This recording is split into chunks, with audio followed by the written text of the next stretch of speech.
Hello everyone, ज्ञान वाट का tutorial में आपका फिर से स्वागत है। आज हम लोग आर्टिकल से रिलेटेड जितना भी महत्वपूर्ण क्वेश्चन है वो करने की कोशिश करेंगे। और इससे पहले भी मैं 23 क्वेश्चन ला चुका हूं।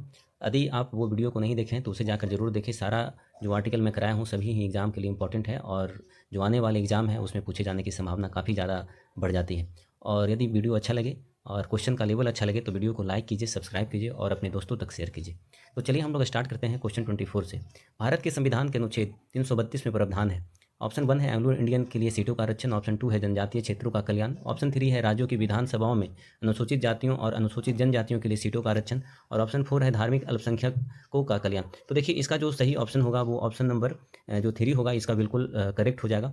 क्योंकि हमारा जो संविधान का अनुच्छेद 332 कहता है कि राज्यों की विधानसभाओं में अनुसूचित जातियों और अनुसूचित जनजातियों के लिए सीटों का आरक्षण किया जाएगा। तो इसका सही ऑप्शन होगा वो ऑप्शन 3 हो जाएगा।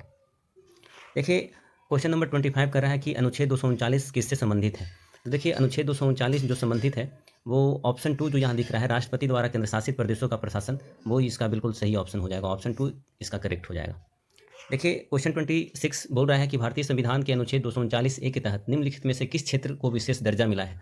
ऑप्शन 1 है दिल्ली का एनसीटी, ऑप्शन 2 है दमन और दीव, ऑप्शन 3 है पुडुचेरी और ऑप्शन 4 है जम्मू कश्मीर। तो देखिए इसका जो सही आंसर होगा वो ऑप्शन 1 होगा कि 239 के तहत दिल्ली का एनसीटी को विशेष दर्जा दिया गया है। ऑप्शन 1 इसका बिल्कुल करेक्ट आंसर हो जाएगा।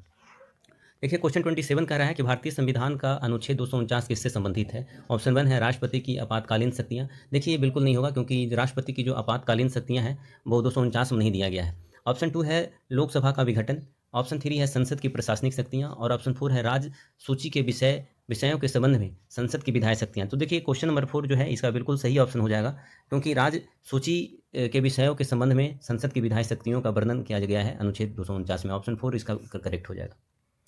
देखिए क्वेश्चन 28 कर रहा है कि भारतीय संविधान के अनुच्छेद 200 में यह प्रावधान है कि जब राज्य विधानमंडल द्वारा पारित एक विधेयक राज्यपाल को प्रस्तुत किया जाता है तो वह घोषणा करेगा कि वह विधेयक को स्वीकार करना, ऑप्शन 1 में दिया गया है। और स्टेटमेंट 2 बोल रहा है कि वहाँ से सहमति को रोकना, और स्टेटमेंट 3 बोल रहा है कि प्रधानमंत्री के विचारार्थ विधेयक को सुरक्षित रखना। तो देखिए कोई भी विधेयक जो है वो जब विधानमंडल से पास होकर जब राज्यपाल के पास जब आता है तो वो उस विधेयक को या तो उसे स्वीकार कर सकते हैं या उसे उसकी सहमति को रोक सकते हैं या फिर उसे राष्ट्रपति के लिए वो विचारार्थ विधेयक को सुरक्षित रख सकते हैं। तो देखिए इसका जो स्टेटमेंट जो थ्री है वो बिल्कुल गलत हो जाएगा क्योंकि जो राज्यपाल होते हैं वो राष्ट्रपति के लिए विधेयक को सुरक्षित रखते हैं, न कि प्रधानमंत्री के लिए। हाँ, वो विधेयक को स्वीकार कर सकते हैं, ये बिल्कुल सही है, और वो विधेयक के पर सहमति देने से रोक भी सकते हैं, तो ये भी बिल्कुल सही है। तो क्वेश्चन 28 का जो स्टेटमेंट 1 और 2 बिल्कुल करेक्ट हो जाएगा। तो इसलिए देखिए ऑप्शन 1 जो यहाँ दिख रहा है 1 और 2 ये बिल्कुल सही हो जाएगा। तो इसका सही जो ऑप्शन होगा वो ऑप्शन 1 होगा। देखिए क्वेश्चन 29 का अनुच्छेद 201 किससे संबंधित है। ऑप्शन ए है संसद में धन विधेयक, ऑप्शन बी है राज्यपाल द्वारा अध्यादेश, ऑप्शन सी है राष्ट्रपति के विचारार्थ सुरक्षित विधेयक, और ऑप्शन डी है वित्त आयोग की स्थापना। देखिए कोई भी विधेयक जब राज्य विधानमंडल से पास होकर राज्यपाल के पास जब आता है तो अनुच्छेद 201 के तहत राज्यपाल उस विधेयक को राष्ट्रपति के लिए सुरक्षित रख सकते हैं। तो देखिए इसका जो सही ऑप्शन दिख रहा है वो ऑप्शन सी है। देखिए क्वेश्चन 30 कह रहा है कि भारतीय संविधान के अनुच्छेद 165 के संदर्भ में किसी राज्य की राज्य सरकार का कानूनी सलाहकार कौन होता है। तो 165 के तहत किसी राज्य में राज्य सरकार का जो कानूनी सलाहकार जो होते हैं वो होते हैं महाधिवक्ता, राज्य के महाधिवक्ता, और उनका जो आर्टिकल दिया गया है वो 165 है। 165 के तहत राज्य के महाधिवक्ता जो होते हैं वो राज्य सरकार का कानूनी सलाहकार होते हैं। तो देखिए ऑप्शन 1 गलत हो जाएगा, ऑप्शन 2 भी गलत है। हाँ, ऑप्शन 3 जो दिख रहा है वो बिल्कुल सही है। देखिए क्वेश्चन 31 कह रहा है कि भारत के संविधान के निम्नलिखित लेखों में से कौन सा घोषित करता है कि सर्वोच्च न्यायालय एक रिकॉर्ड न्यायालय होगा। अनुच्छेद 119 ऑप्शन 1, ऑप्शन 2 बोल रहा है अनुच्छेद 111, ऑप्शन 3 कह रहा है अनुच्छेद 129, और ऑप्शन 4 कह रहा है अनुच्छेद 135। जो देखिए सर्वोच्च न्यायालय एक रिकॉर्ड न्यायालय होगा ऐसा अनुच्छेद 129 के तहत माना जाता है। देखिए सर्वोच्च न्यायालय जो होता है वो एक अभिलेख न्यायालय होता है, इसे हम लोग एपेक्स कोर्ट कहते हैं, और भारत में एकीकृत न्यायालय की व्यवस्था की गई है। तो सर्वोच्च न्यायालय जो होता है उसे रिकॉर्ड न्यायालय इसलिए भी कहा जाता है क्योंकि उसके द्वारा कोई भी सुनवाई अगर जब किया जाता है और उनका जब सुनवाई के दौरान जो भी वो साक्ष्य वो पेश करते हैं तो उनसे एक नज़ीर के जैसा माना जाता है। उनका जो व्याख्या वो करते हैं संविधान का तो उसे नज़ीर के जैसा माना जाता है, और जो भी उससे नीचे का कोर्ट होता है वो उसकी व्याख्या के आधार पर ही अपना फैसला को सुनाते हैं। तो इसलिए इसे एक रिकॉर्ड न्यायालय के रूप में भी कहा जाता है। तो इसका जो सही ऑप्शन होगा वो ऑप्शन 3 हो जाएगा, अनुच्छेद 129। देखिए क्वेश्चन 32 कह रहा है कि भारत के संविधान के किस अनुच्छेद में पोषण के स्तर और जीवन स्तर को बढ़ाने के लिए सार्वजनिक स्वास्थ्य में सुधार के लिए राज्य के कर्तव्य के बारे में बात की गई है। अनुच्छेद ऑप्शन 1 अनुच्छेद 12, ऑप्शन 2 अनुच्छेद 33, ऑप्शन 3 अनुच्छेद 47, ऑप्शन 4 अनुच्छेद 18। तो देखिए ऐसा कहा गया है, ऑप्शन 3 जो दिख रहा है अनुच्छेद 47 में कहा गया है कि राज्य जो है पोषण के स्तर और जीवन स्तर को बढ़ाने के लिए सार्वजनिक स्वास्थ्य में सुधार की व्यवस्था करेगा। ऐसा राज्य का कर्तव्य है। और ये जो है डीपीएसपी का आर्टिकल और डीपीएसपी का जो जितना भी आर्टिकल वो एक तरीके से राज्य के लिए लोक कल्याण की बात करता है। तो इसलिए जो इसका जो सही ऑप्शन होगा वो ऑप्शन 3 हो जाएगा। देखिए प्रश्न 33 बोल रहा है कि भारतीय संविधान का निम्नलिखित में से कौन सा अनुच्छेद राज्य को आधुनिक और वैज्ञानिक पद्धति पर कृषि और पशुपालन को व्यवस्थित करने के लिए निर्देश देता है। देखिए क्वेश्चन ऑप्शन 1 है अनुच्छेद 39, ऑप्शन 2 है अनुच्छेद 38, ऑप्शन 3 है अनुच्छेद 39A और ऑप्शन 4 है 48। तो देखिए इसका जो सही जो ऑप्शन होगा वो ऑप्शन 4 इसका बिल्कुल करेक्ट हो जाएगा, अनुच्छेद 48। देखिए क्वेश्चन 34 कर रहा है कि अनुच्छेद 36 किसकी शुरुआत करता है। तो अनुच्छेद 36 जो है वो डीपीएसपी की शुरुआत करता है। 36 से लेकर 51 तक डीपीएसपी का ही आर्टिकल दिया गया है हमारे संविधान में। इसलिए जो इसका जो करेक्ट ऑप्शन हो जाएगा वो ऑप्शन बी इसका बिल्कुल सही हो जाएगा। देखिए क्वेश्चन 35 कर रहा है कि भारत के संविधान के अनुच्छेद 49 में क्या प्रावधान है।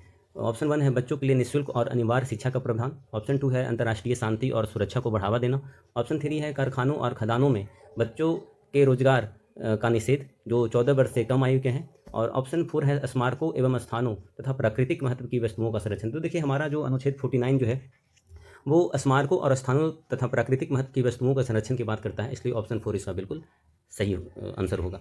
देखिए क्वेश्चन 36 जो है वो कर रहा है कि संविधान का अनुच्छेद 39A किससे संबंधित है। तो देखिए जो संविधान का अनुच्छेद 39A जो है वो समान न्याय एवं निःशुल्क कानूनी सहायता की बात करता है, और ये भी जो है डीपीएसपी का आर्टिकल है। इससे पहले भी जो 49 था अनुच्छेद 49, ये भी डीपीएसपी का ही आर्टिकल है। तो डीपीएसपी का जितना भी आर्टिकल है आप लोग जरूर उसे याद कर लें, क्योंकि वो बहुत ही महत्वपूर्ण आर्टिकल है, उसमें जो भी दिया गया है, और क्वेश्चन हमेशा पूछे जाते हैं प्रतियोगी परीक्षाओं में। तो देखिए हम लोग क्वेश्चन 37 की बात करते हैं। निम्नलिखित में से कौन सा अधिनियम अनुच्छेद 39 क्लॉज डी को प्रभावित करने के लिए अधिनियमित किया गया था। ऑप्शन 1 है समान पारिश्रमिक अधिनियम, ऑप्शन 2 है समान स्वामित्व अधिनियम, ऑप्शन 3 है हिंदू विवाह अधिनियम और ऑप्शन 4 है विशेष विवाह अधिनियम। तो देखिए इसका जो करेक्ट जो ऑप्शन होगा वो ऑप्शन 1 हो जाएगा, समान पारिश्रमिक अधिनियम। देखिए क्वेश्चन 38 है, वो कह रहा है कि इस भारतीय संविधान का अनुच्छेद 29 निम्नलिखित अधिकारों में से कौन सा अधिकार प्रदान करता है। ऑप्शन 1 है अपराधों के लिए सजा के संबंध में संरक्षण संबंधी, ऑप्शन 2 है मानव तस्करी को निषिद्ध करने संबंधी, ऑप्शन 3 है अल्पसंख्यकों के हितों के संरक्षण संबंधी, और ऑप्शन 4 है धार्मिक आधार पर करों की रोक संबंधी। तो देखिए इसका जो सही ऑप्शन हो जाएगा वो ऑप्शन 3 है, अल्पसंख्यकों के हित के संरक्षण के संबंधी अनुच्छेद 29 बात करता है। तो इसका सही करेक्ट ऑप्शन होगा वो ऑप्शन 3 हो जाएगा।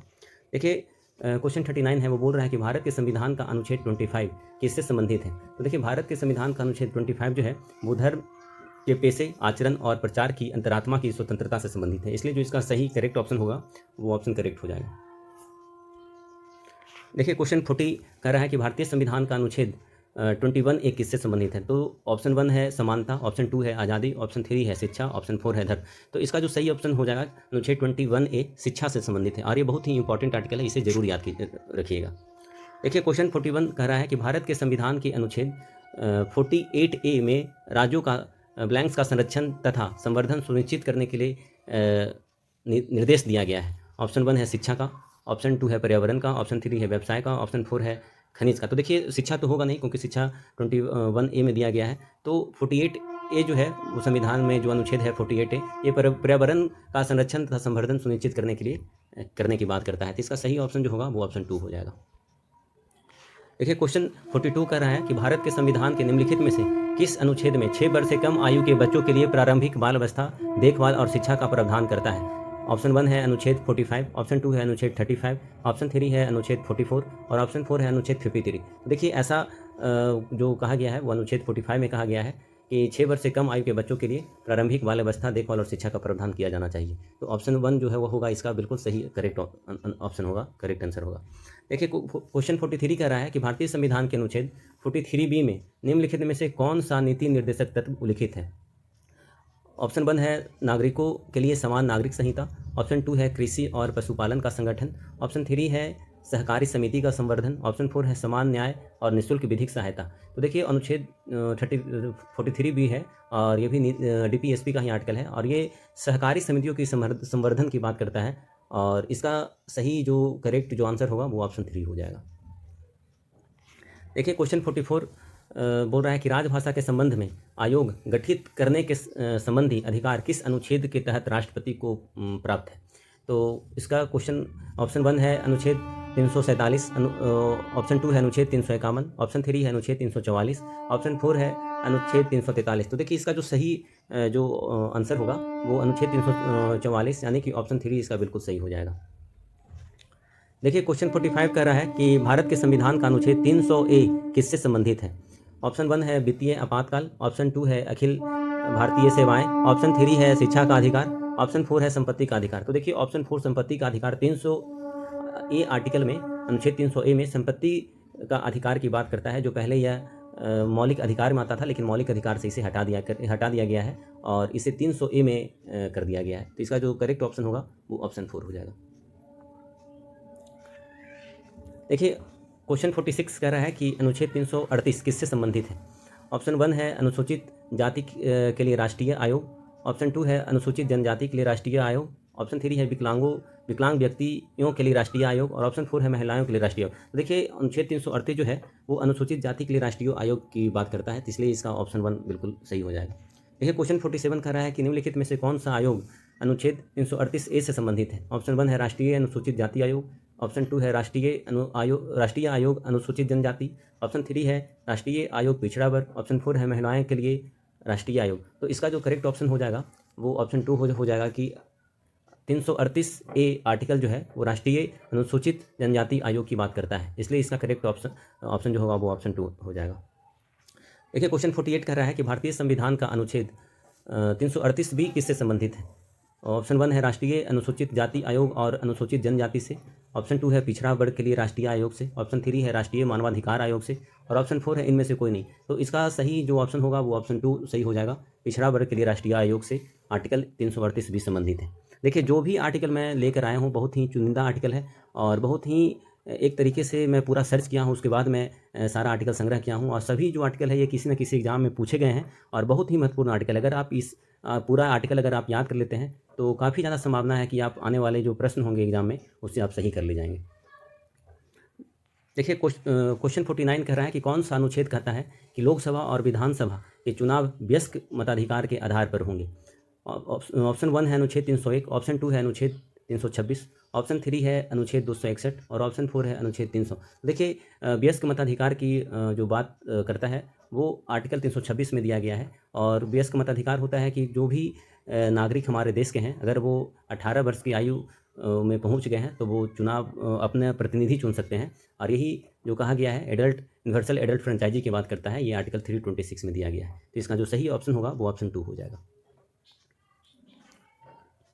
देखिए क्वेश्चन 50 कहता है कि भारतीय संविधान का अनुच्छेद 42 किससे संबंधित है। ऑप्शन 1 है काम की न्यायसंगत और मानवीय परिस्थितियां और मातृत्व, ऑप्शन 2 है राहत के प्रावधान, ऑप्शन 3 है जीवन और व्यक्तिगत स्वतंत्रता की सुरक्षा, ऑप्शन 4 है मौलिक अधिकार और ऑप्शन 5 है नागरिकों के लिए समान नागरिक संहिता। तो देखिए ऑप्शन 42 जो है वो काम की न्यायसंगत और मानवीय परिस्थितियाँ और मातृत्व से संबंधित है, इसलिए इसका जो सही ऑप्शन होगा वो ऑप्शन नंबर 1 होगा। तो चलिए दोस्तों आज हम लोग क्वेश्चन 50 तक कर चुके हैं आज और हम लोग आज इसे यहीं तक रखते हैं। इसके बाद नेक्स्ट आने वाले वीडियो में हम लोग जो भी रेस्ट बचा हुआ जो क्वेश्चन है उसे हम लोग सॉल्व करेंगे। और यदि वीडियो आपको अच्छा लगे और क्वेश्चन का स्टैंडर्ड अगर अच्छा लगे तो इसे ज़रूर लाइक करें, सब्सक्राइब करें और अपने दोस्तों तक शेयर करना ना भूलें।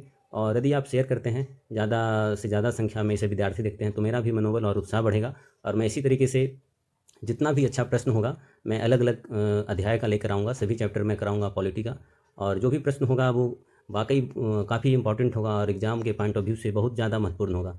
इसलिए इसे ज़रूर शेयर कीजिए और आपका दिन शुभ हो। Thank you.